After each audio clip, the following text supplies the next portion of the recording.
everyone, welcome to our YouTube channel, Our Life as We See It. Thank you very much for your likes and for your support. Today is day 3 of our Icelandic journey, and we decided to dedicate it to one of the country's most famous travel route, the Golden Circle.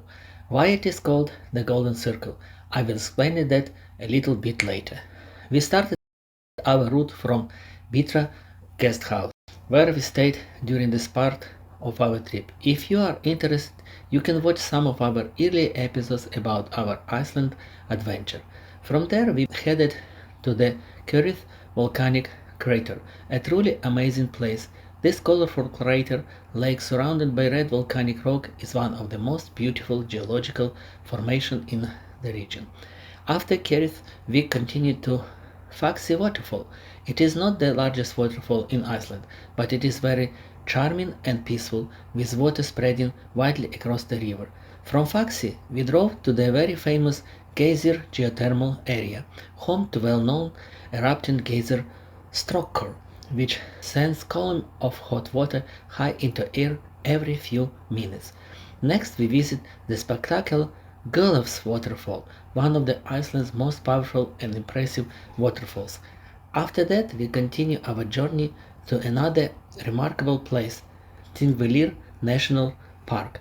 The drive there was absolutely beautiful. Along the way, we enjoyed the countryside and even saw the famous Icelandic horses. If you travel from Thingvellir back toward Reykjavik or back to your accommodation, you complete a circle. This route contains some of the most incredible natural landmarks you can visit in a single day. That is why this route is called the Golden Circle.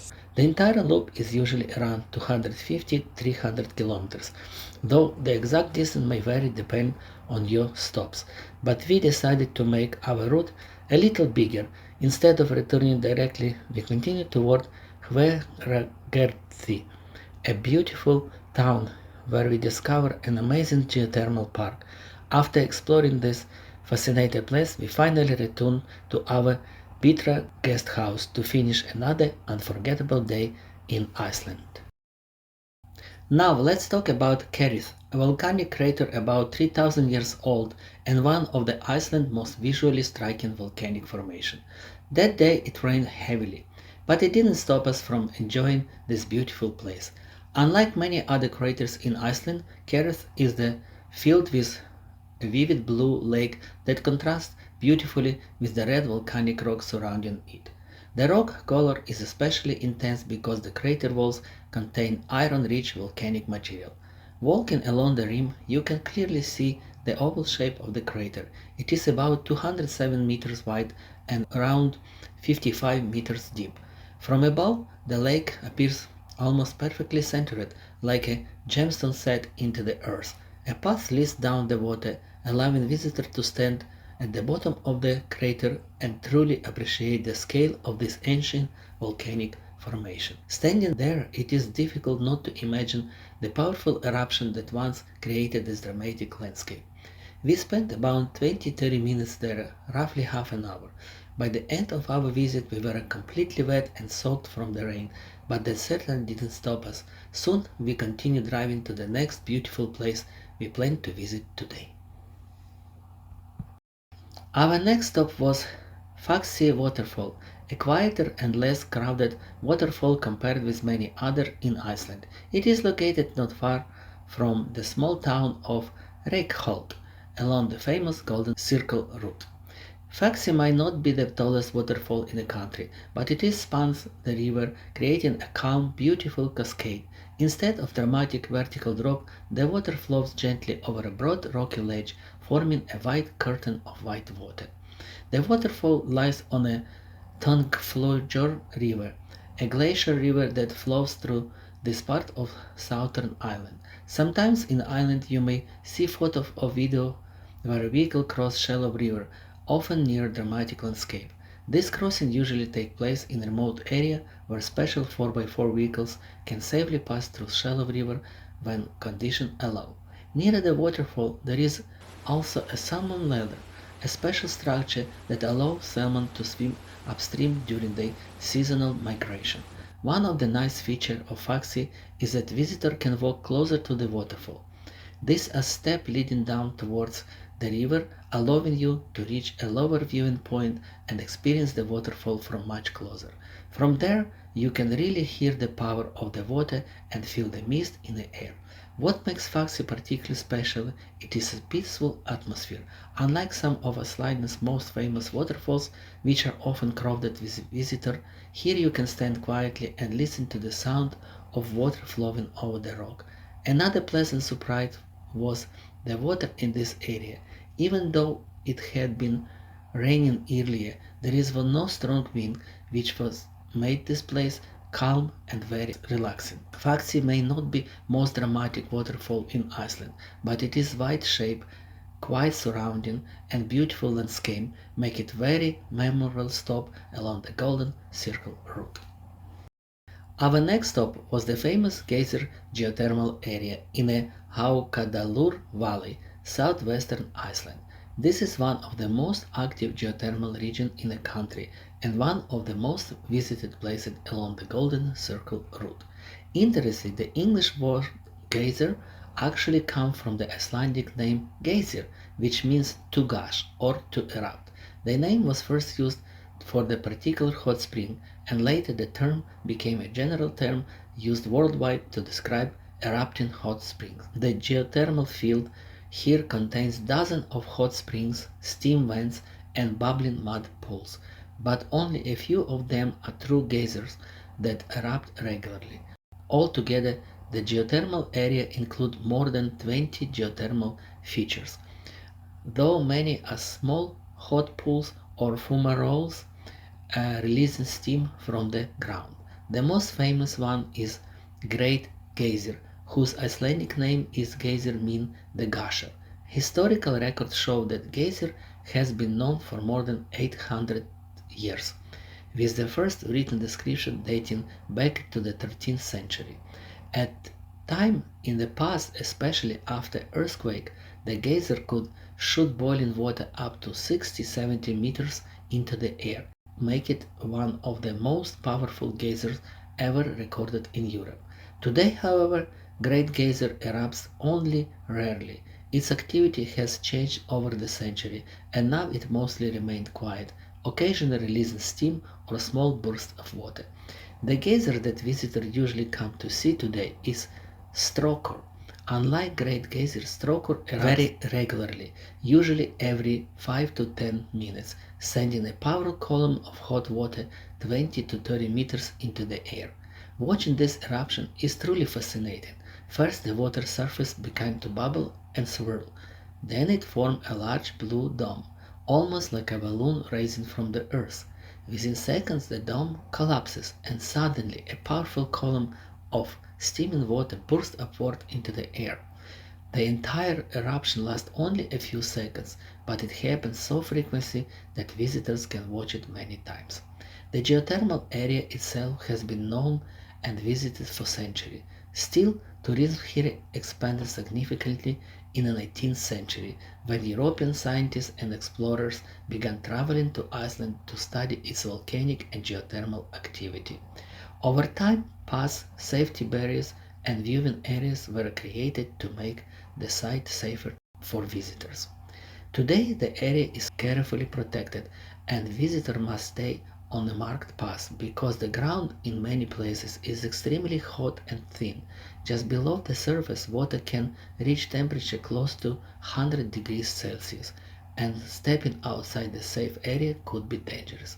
Across the road from the geothermal field, it is a large visitor center complex that includes restaurants, cafes, souvenir shops, and the Geysir Hotel, making this one of the most developed tourist stops along the Golden Circle route. We also took advantage of this stop. After walking around the geothermal field and watching several eruptions of Strokor, we went to the visitor center where we had delicious sandwiches and coffee, warmed up a little after the rainy weather, and then continued to our next destination on this beautiful day 3 of our Icelandic journey. Our next stop was the famous Gullfoss Waterfall, one of Iceland's most spectacular natural landmarks. The name Gullfoss means Golden Falls. It is located on a Hvita river, a powerful glacier river that originates on Langjökull, Iceland's second largest glacier. What makes Gullfoss so unique it is dramatic two-stage cascade. First the river plunges about 11 meters and then it drops another 21 meters into a deep canyon carved by a glacial floods thousands of years ago. Altogether the waterfall drops about 32 meters. From a distance it is almost look as if the river suddenly disappears into the earth. The water rushes into a narrow canyon, sending enormous clouds of mist into the air. On sunny days, this mist often creates beautiful rainbow, which is why the waterfall is called the Golden Falls. But when we arrived, the experience was completely different. The wind was incredibly strong, and it was combined with heavy rain. It was so powerful that we could barely open the door of the car, and it took us quite a while before we could safely get out. We could see that many tourists, especially elderly visitors, struggled even walk towards the viewing platforms because the wind was pushing so hard. Some people turned around and went back to their cars. Standing there in such conditions was truly shocking. The waterfall itself is already enormous and powerful. Still, when you add the roaring wind, the rain, and the clouds of mist rising from the canyon, the whole environment becomes almost overwhelming. At that moment, it felt as if we were standing inside a scene from a dramatic film where nature completely dominated everything around you. The sound of the rushing water, the wind pushing against you, and the mist covering the landscape create a feeling that is both awe-inspiring and humbling. It was definitely one of the most powerful and unforgettable moments of our day 3 journey through Iceland. With the sound of powerful waterfall and strong wind in our ears, we continue our journey and soon entered one of Iceland's most beautiful countryside area. This part of the country is surprisingly green and agricultural. As we drove along the road, we passed small farms, scattered villages, and wide open fields where sheep and horses moved freely across the island. Iceland may look wild and untouched, but agriculture has been an important part of life here for more than 1,000 years, since the first settlers arrived. One of the things that makes the Icelandic countryside unique is the way farming developed in such a harsh climate. Farmers traditionally focus on sheep farming, horse breeding, and dairy production because these animals are well adapted to Iceland's weather and landscape. The funniest and most touching moments of our drive were meeting the famous Icelandic horses. This breed is very special and exists only in Iceland. In fact, Icelandic law does not allow horses to be imported into the country, and once a horse leaves Iceland, it is never allowed to return to protect the breed purity and health. These horses may look small, almost like beautiful living toys, but they are extremely strong and resilient. They are also known for their unique fifth gait, the tilth, a smooth, comfortable way of moving that makes them very popular among riders. We saw many of them near the road, and whenever it was safe to stop, we paused for a moment to watch them. Some horses came closer to the fence, curious and friendly, and we were even able to pet a few of them. Another remarkable feature of this region is the use of geothermal energy in agriculture. Because Iceland sits on very active geothermal ground, many farms use natural heated water from underground sources. This geothermal heat allows farmers to warm their homes, barns, and especially greenhouses where vegetables such as tomato, cucumber, and herbs can grow even in a cold Icelandic climate. Many people often say that Iceland has no tree, but that is not entirely true. In this area we actually saw quite a few trees, especially around farm and along roads. Many of them are spruce, fir and pine, planted through the National Forestation Program. You can also see birch tree, which are among the few tree species native to the Iceland. All of this made the drive through the countryside feel very peaceful and beautiful. After the dramatic experience at Gullfoss, this part of journey felt calmer with farm, horses, green fields and quiet rural landscape surrounding us. It was truly beautiful countryside drive, giving us another glimpse in everyday life in Iceland, where nature, farming and geothermal energy coexist in very unique way. After enjoying the peaceful countryside and seeing the famous Icelandic horses, we arrived at another remarkable destination, Þingvellir National Park, one of the most historically and geologically important places in Iceland. The name Þingvellir, pronounced roughly Thingvellir, means Parliament Plains. This is where the Icelandic Parliament, the Althing, was established in the year 1930, making it one of the oldest parliamentary institutions in the world. For almost 9th century, Icelandic leaders gathered here every summer to discuss law, settle disputes and make important decisions for the country. At that time, Iceland had no central government or king, so this open valley became the place where representatives from different regions meet to govern the country. The heart of the ancient assembly was the Lögberg or Love Rock. From this natural rock platform, the law speaker would recite the law aloud to the people gathered in the valley. In those early centuries, laws were not written down but mentioned and spoken publicly. But Thingvellir also holds some darker piece of history. Nearby is an area known as Drekkingarhulur, often translated as the drowning pool.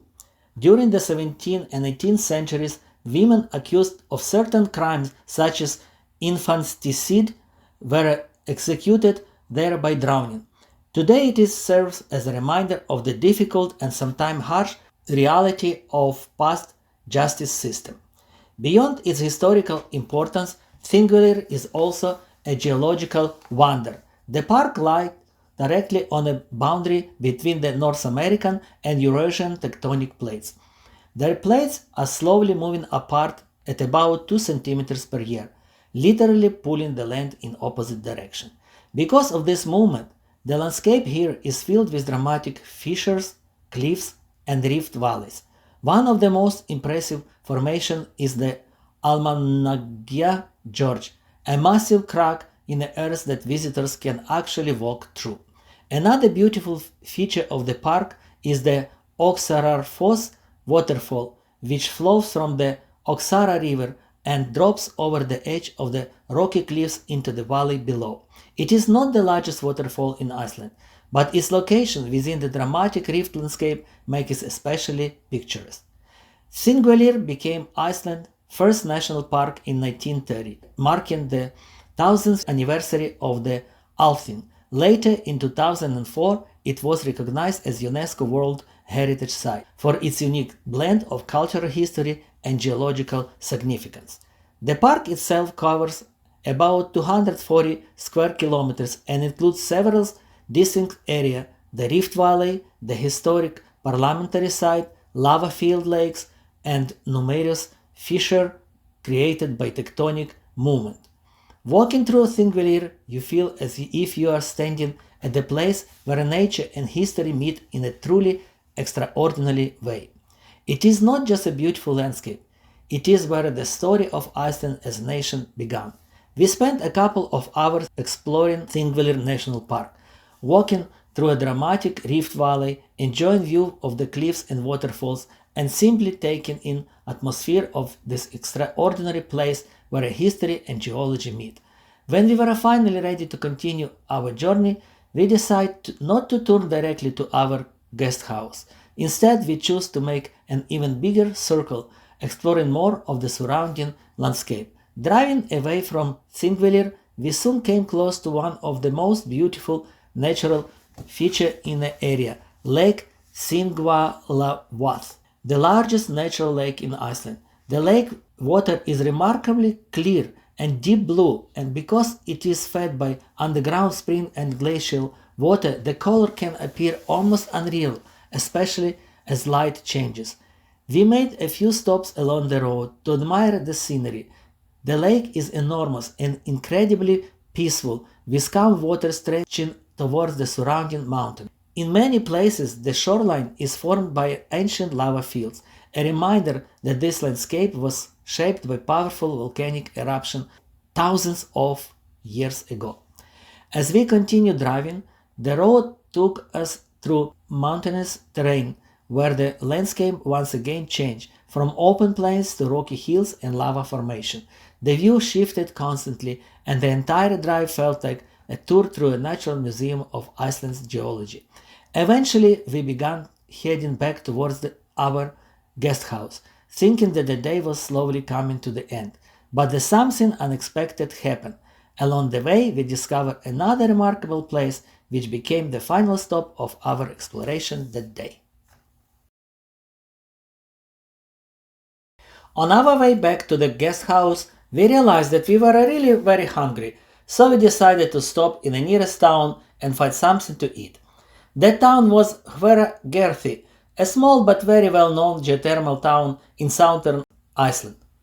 When we arrived, we discovered that almost everything was already closed. It is not a large place, and by the time most of the stores and cafes had shut down for the evening.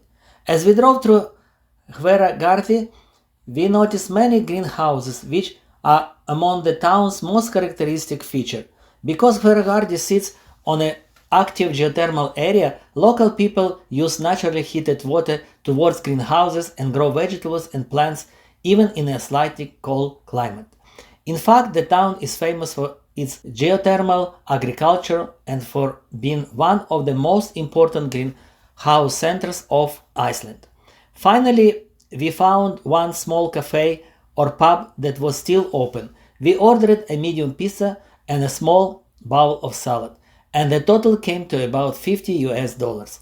It was probably the most expensive pizza we have ever had, but it was also very delicious, and we were happy to have some supper after such a long and active day.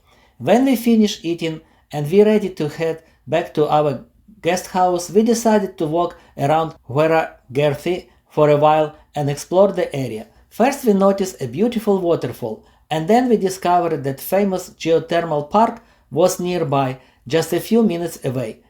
Hverasvæðið Geothermal Park is known for its hot springs, steaming vents, bubbling mud pots, and geothermal activity right inside the town itself, which make the place feel very unusual and memorable. By the time it was already around 9:30 p.m.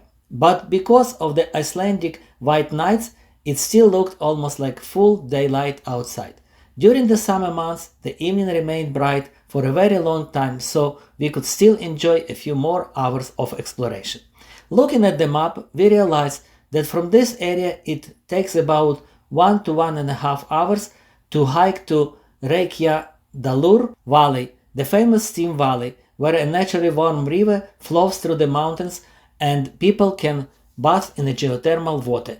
Excited by this unexpected discovery, we decided to spend more time there and to enjoy this amazing geothermal landscape. From the thermal parking lot, we began a gradual climb into the hills. Step by step, the trail leads you higher into the valley, passing through the fields filled with hundreds of small streams, bubbling pools, and steaming vents where hot water comes to the surface. In many places, you can actually see the vibrating hot water moving beneath the ground. You have to be very careful and stay on the trail, because the geothermal ground around it can be extremely hot. Stepping off the path could be dangerous. As we continued walking, we entered what really felt like true steam valley. In some places, the steam was so thick that it surrounded us almost like a fog. Sometimes we could hardly see more than a few meters ahead, and our light clothes quickly become damp from the warm vapor. However, the area is well organized with very good trails, so it is quite safe as long as you follow the marked path. Eventually we came close to the warm river, where there are special wooden platforms and area where visitors can immerse themselves in naturally warm water and enjoy small natural baths. Unfortunately, at that moment, the weather suddenly changed and a serious snowstorm began. The wind became stronger and snow began falling heavily. At that moment, we were still mostly dry, and we thought that if we had plastic bags or something to protect our clothes, it probably would have been possible to go swimming anyway, just like some of the young tourists who were ignoring the weather and enjoying the warm river. But watching the weather and considering how difficult it might be to keep our clothes dry, we decided this was not the perfect time to leave everything outside and go swimming. So we started walking back.